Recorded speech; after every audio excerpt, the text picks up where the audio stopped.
Quand elle m'emmène au palace avec elle, le vendredi soir, parce que le samedi, il n'y a pas école, elle me fait les mêmes boucles qu'elle, au fer chauffer à la flamme du gaz. Quand ça tire, elle dit toujours « Faut souffrir pour être belle ». On se regarde dans la glace et on rit.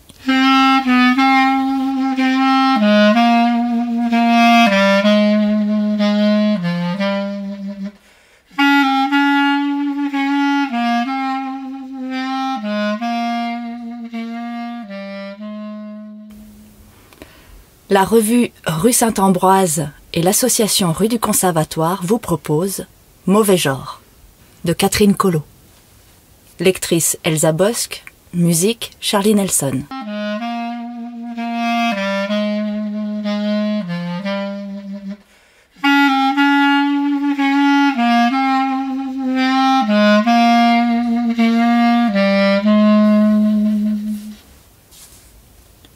Tu fumes trop, maman. Elle tousse, légèrement affaissée sur la table, gratte d'un ongle nonchalant la vieille tache de la toile cirée, balance sa pantoufle marron au bout de son pied enflé et me sourit, le regard un peu las et triste. Je me lève, prends le cendrier, ouvre du pied la porte sous l'évier et vide les mégots dans la poubelle, referme d'un coup sec le robinet. Je crois bien qu'il goûte depuis 20 ans. En reposant le cendrier devant elle, je caresse doucement ses cheveux blancs et l'embrasse sur le front. Elle sent toujours la poudre de riz. « Merci, ma douce. » Et elle retient ma main dans les siennes. Je referme doucement son peignoir, me penche et renfile à son pied son pauvre chausson avachi. Brillante et argentée, fine et pointue, bordée de fourrure rose, que je les aimais, ces mules. Elles étaient pour moi la féminité incarnée, la séduction extrême, le comble du raffinement. Dès qu'elle rentrait à la maison, légèrement essoufflée de nos 6 étages, elle envoyait valser ses escarpins en disant « Oh, quelle journée !» et enfilait ses mules. Elle avait des pieds si mignons. Elle revenait du marché Saint-Pierre. « Regarde-moi ce coupon, tu vas voir ce que je vais en faire. » Rapportait un rable de lapin. « Aux petits oignons, il va nous faire 3 jours. » Et elle riait, riait. Du bus pris sans ticket, de ses essais de parfum au bon marché, de tout, de la vie. Elle venait parfois me chercher à l'école, mais pas trop. Je sais bien que j'ai mauvais genre. Elle voulait que je fasse des études. Moi, j'aimais son genre. Je ne le trouvais pas mauvais. J'avais la maman la plus gaie de la terre. Je l'adorais. Je l'ai aidée à se coucher, me suis allongée près d'elle sous les draps. J'ai frotté mes pieds contre les siens pour les lui réchauffer. Comme d'habitude, elle m'a dit « Récite-moi encore l'Albatros, que j'oublie ce dernier client. » Et elle s'est endormie. Je retourne à la cuisine, ouvre la fenêtre qui coince, allume une cigarette et regarde la petite cour. La pluie qui gicle dans la gouttière, le clapotis sur le zinc. Tout a bougé dans notre vie, pas la cour. Les vieux pots, de maigres plantes qu'on oublie d'arroser, un ray de soleil entre 16 et 18 heures au printemps, des fientes de pigeons sur le sol pavé et les rebords des fenêtres. En été, on y descendait une petite table pliante et des chaises en plastique, du rosé et 2 verres. Il y faisait frais. C'était nos vacances. À 5 ans, je buvais déjà du vin. Elle aimait trop la fête pour la faire seule. Et puis j'aimais ça. J'ai 10 ans et on est bien toutes les deux dans notre petit 3 pièces de la rue Colincourt. J'ai fini mes devoirs. Maman se penche sur mon cahier, ses mèches folles caressent les pages. On vous en apprend des choses. Elle allume la TSF. J'aime ce bruit quand elle tourne le bouton. Et cherche les grandes ondes. Piaf, Maurice Chevalier. Et dit comme tous les soirs, un petit repos avant le boulot. Maman est dame vestiaire au Music Hall Palace de la rue Fontaine, à 200 mètres du Moulin Rouge. Un peu moins classieux, mais chic quand même. Elle commence à 20h et finit à pas d'heure, parfois même un peu plus tard. On prend d'abord l'apéritif, toujours.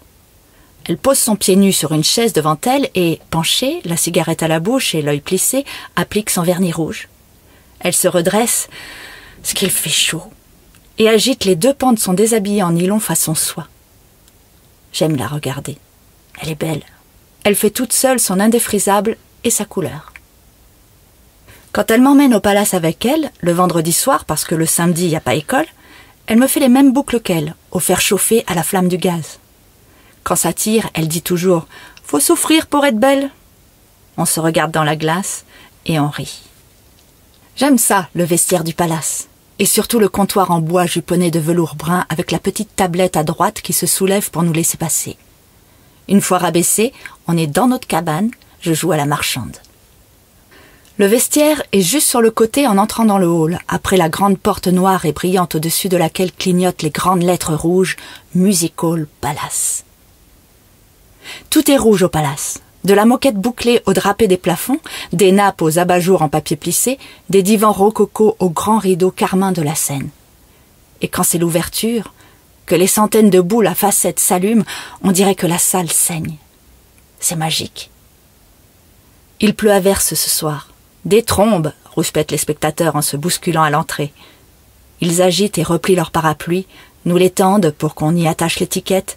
Note les numéros dans le cahier, me rappelle maman dans son uniforme. Tailleur bleu marine cintré à la taille, bas à couture et escarpin verni.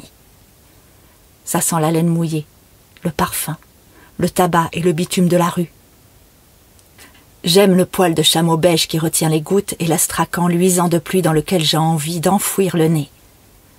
Le cintre, l'étiquette et son élastique, la grande penderie au fond, et puis le ticket qu'on détache du carnet à souche. Le 24 pour vous, monsieur, et le 25 pour madame. Ne les perdez pas, surtout. Avec toujours le sourire gracieux que maman m'a appris à faire devant le miroir du cabinet de toilette. Il y a les habitués qui l'appellent Suzy, alors qu'elle s'appelle Raymonde, qui me disent « Mais t'en finis pas de grandir, toi !» et qui, en partant, laissent une pièce dans la petite corbeille. Maman appelle ça du beurre pour les épinards, alors qu'elle ne met jamais de beurre dans les épinards, mais une béchamel délicieuse. Certains hommes viennent en couple. « Tu penses bien que c'est pas leur femme ?» m'a dit un jour maman. Mais je ne dois pas bien penser parce que je n'ai pas compris pourquoi.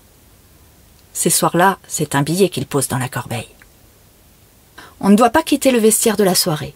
Mais quand tout s'éteint, quand on est dans le noir, qu'on ne voit pas le public mais qu'on le sent, qu'on entend les bouchons de champagne qui sautent et les femmes qui commencent à glousser, on se penche en avant sur le comptoir pour regarder le spectacle. On ne voit pas tout parce qu'il y a 2 poteaux qui bouchent un peu la scène. La batterie gronde, enfle, l'orchestre attaque, tempo scandé, de plus en plus rapide. Lentement, le lourd rideau s'ouvre et les décors apparaissent, disparaissent, comme s'ils glissaient sur l'eau. Sous leurs immenses éventails de plumes d'autruche qui bruissent et qui froufroutent, les girls aux seins nus, aux cache-tétons dorés, attaquent les French cancans endiablés. Les corps en sueur scintillent sous les paillettes et les parures de strass. Les longues jambes en résille se lèvent en cadence. Les hauts talons claquent au sol quand soudain la frénésie s'arrête. Les lumières s'éteignent, roulement de batterie en sourdine. Sort alors des coulisses, lentement, dans des traînées de nuages blancs, un immense char doré. La salle fait « Ah !» Allongée nue, un boa de plumes rouges enroulé autour du corps, c'est la meneuse, celle qui clôturera la soirée sous un projecteur bleu cobalt dans une danse langoureuse et lascive. Ça, c'est une jolie dame à fume-cigarette dorée qui l'a dit un soir en sortant. J'adore ces 2 mots, je les répète tout le temps. Mais maman réplique « C'est érotique !» d'un ton sec qui ne lui ressemble pas. De toute façon, maman ne l'aime pas la meneuse, qu'elle appelle la crâneuse, celle qui ne vient jamais nous voir après le spectacle, alors que les filles arrivent en nage, serviette éponge autour du cou, cigarette au bec et rimel dégoulinant, pour un pia-pia comme elles disent, avant de filer dans leur loge. J'aime ça. Mais ce que je n'ai pas aimé hier, c'est après.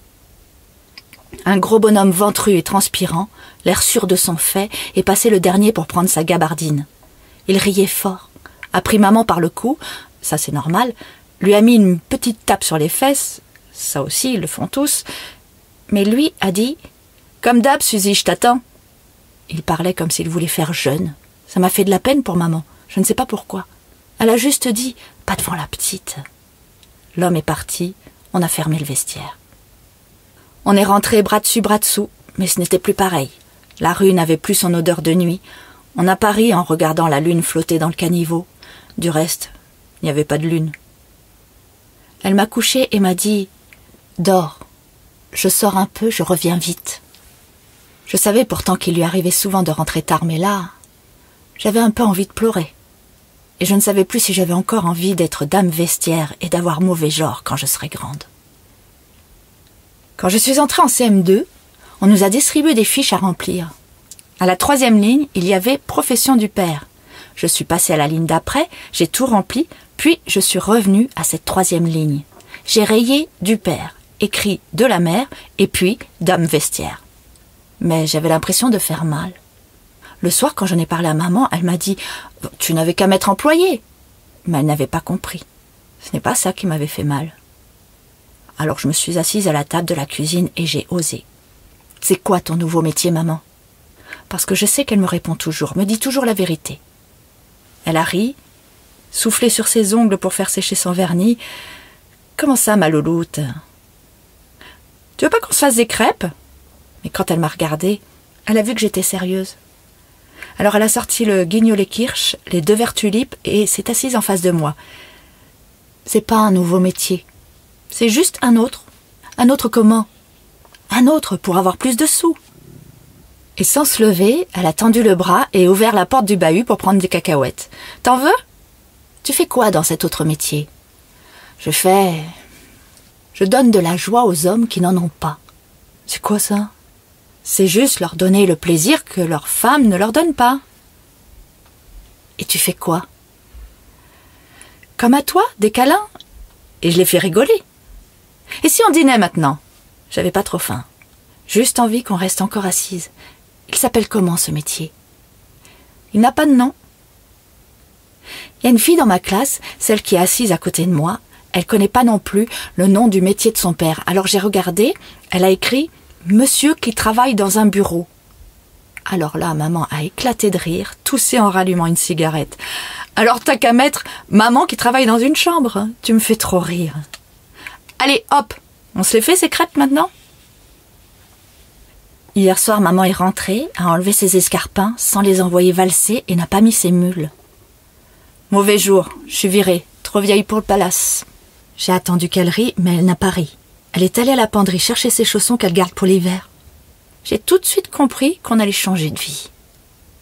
On se finit le râpe de lapin, je vais rajouter des champignons.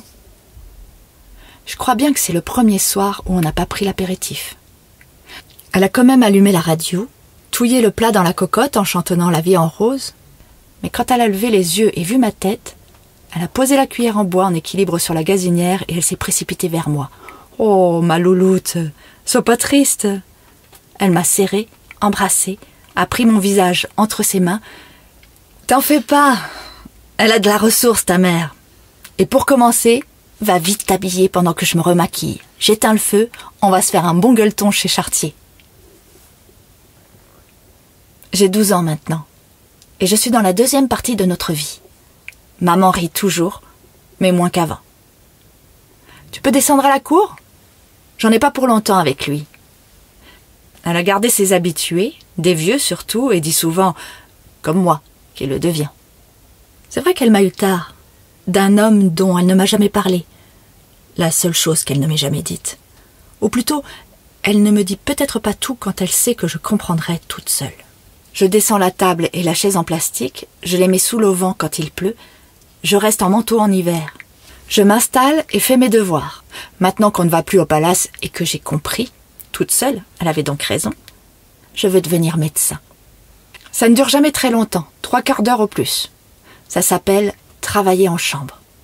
Pour me faire signe que la voie est libre, elle pose la bouilloire sur le rebord de la fenêtre de la cuisine.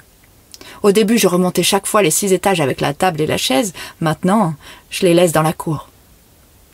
Quand je rentre dans l'appartement, ça sent un parfum sucré, un peu écœurant. Maman a remis son déshabillé. Elle le garde toute la journée depuis quelque temps. Un cri. D'un bond, je suis debout. Renverse la table, mes cahiers, monte l'escalier 4 à 4. Maman est assise à la table de la cuisine, un gant rempli de glace posé sur l'œil droit. Un salaud, celui-là. Elle n'en dit jamais plus. On se comprend. Et elle me fait un petit sourire dérisoire. Une femme de l'aide sociale est passée hier. Les voisins ont fait un signalement. Elle a demandé à maman de rester dans sa chambre et on a parlé. J'ai surtout répondu à ses questions. Elle était toute en gris avec un cartable sur les genoux, mais elle était gentille. Quand elle s'est levée pour partir, elle m'a dit « T'es une brave petite ». Mais je n'ai pas trop aimé, parce qu'avec maman, je ne me sens jamais petite. Maman, elle, m'a embrassée et dit « T'es bien ma fille, toi ». Et ça, je préfère. Elle est repartie dans sa chambre, je l'ai entendue farfouiller, chantonner. Elle est revenue toute pimpante, maquillée et pomponnée, et avait mis ses mules. On l'a échappé belle. Ça se fait, ça. Fait beau, en route, on va marcher au canal Saint-Martin. Elle a même gardé ses mules pour la promenade, et on était heureuse, heureuse. On s'est arrêté pour regarder. On est entré chez... On a mangé des... Elle m'a dit, ça te dirait si... Et on est rentré, un peu pompette. Elle a perdu une mule et trébuché au 5e. Arrivée à la porte, elle m'a demandé, t'as la clé? On l'avait oubliée. On s'est assis sur la dernière marche et on a ri. On a ri. Et après,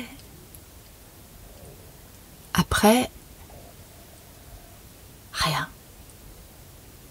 Parce qu'après elle, je n'ai jamais trouvé avec qui je pourrais rire, faire la fête, aimer la vie.